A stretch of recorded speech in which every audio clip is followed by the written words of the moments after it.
Breeding Odessa Barbs. What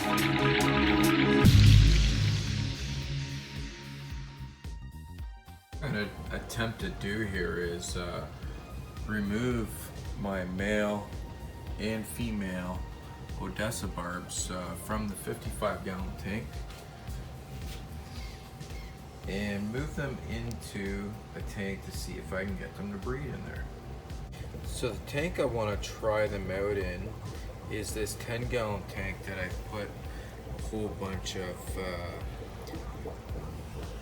Christmas moss, guppy grass, hornwort, everything else in. I wanted to basically put them in here for the night after a heavy feeding. Take them out tomorrow morning sometime and leave it alone and see how many eggs they left behind. I have done this similarly with mops in the past. Just put them right in the tank, and I have come up with babies in the past that I do have here. I have about 20 or so babies in this tank. I'm hoping for a higher yield using this tank specific method. So I've caught the male and female, and they will now go in the 10-gallon tank. They've now been put in the tank, and I will give them a few minutes to settle in. I have used a lot of the original aquarium water from where they came from to help them with this acclimation period and stay healthy to breed. So we'll give them a few minutes to settle in, and then we'll give them a nice healthy feeding. It's been a few minutes and they're starting to get more comfortable, so I'm going to give them some frozen food to try to see if we can entice them into breeding.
So 15 days later, after I put the pair in here, I don't know if you can see it, I'm zoomed in as well as I can be, but there is life at the back of the tank.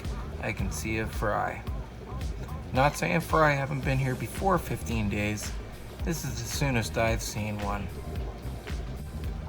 The fry are very hard to see amongst all this greenery, all this moss and guppy grass.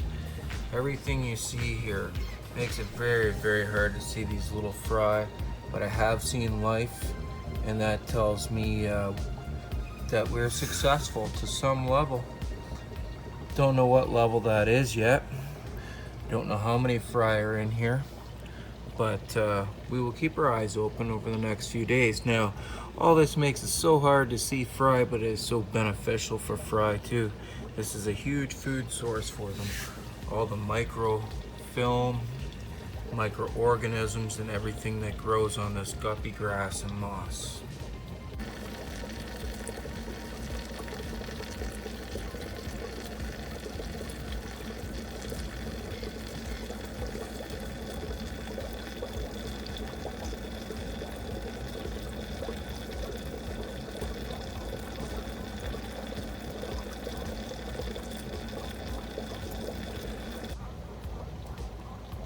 At 17 days, the babies are still extremely small.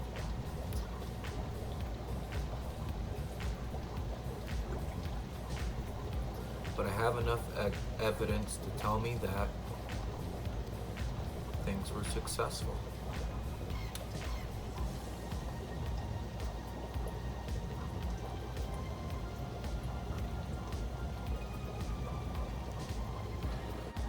Since I've noticed fry about 4 days ago, I'm gonna take a little chapter out of a shrimp keeping book, and we're gonna use Bacter AE.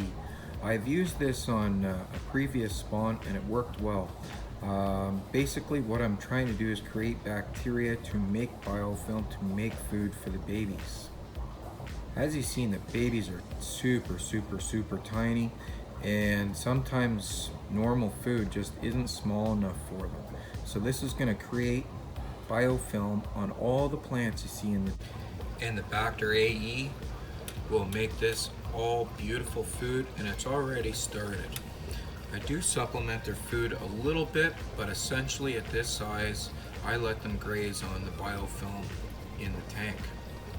The only other food I offer the babies at this size is Picari First Bites, and this seems to get them through to the stage where they can accept larger foods. This is only a 10-gallon tank, so a half a scoop is more than efficient for every 4 to 5 days. Simply pour it in and let the flow move it around the water.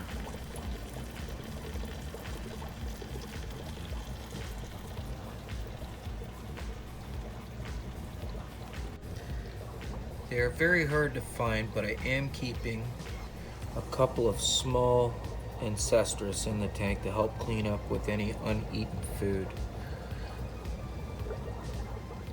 Don't be discouraged if you don't see fry right away if you're using this type of setup, as they hide in this grass and it's very hard to see. I have no idea how many fry are in here, but I am sure there's quite a few, as I have seen many. I continue that method until we get fry to this size. This is from a previous spawn in a tank right above the tank we've been talking about.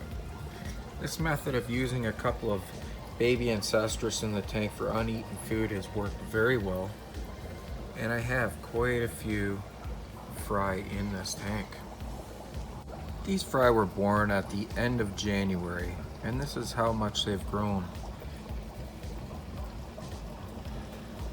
They're doing quite well. I still use Bacter AE in this tank as well, as they do still eat a lot of biofilm, but they're able to accept many more foods now, like fresh brine shrimp, frozen brine shrimp, and I use a blend of crushed pellets, crushed to size in a pepper grinder, that they are able to consume. Here is a larger Odessa Barb. another one of my fry from a previous spawn. I now keep it and a few others from that spawn, as well as a baby tiger barb that I spawned in this primarily guppy tank. And these barbs are growing very quickly as they do prey on the newborn guppy fry, which I'm glad they're controlling them for me. And on top of their regular feedings, they get that nutrition and they're growing very, very quickly in here. So it takes approximately 4 to 5 months, maybe even 6 months, to get these Odessa Barbs up to saleable size. I hope you've all enjoyed the video. I hope I've offered some good information on a very practical and easy way to breed these fish that are generally imported from overseas to North America. And it would be nice to have some stock of them bred here. They will make for much hardier fish in the aquarium, and they're very, very simple to breed. It just requires a little bit of patience. Thanks for watching, and happy fish keeping.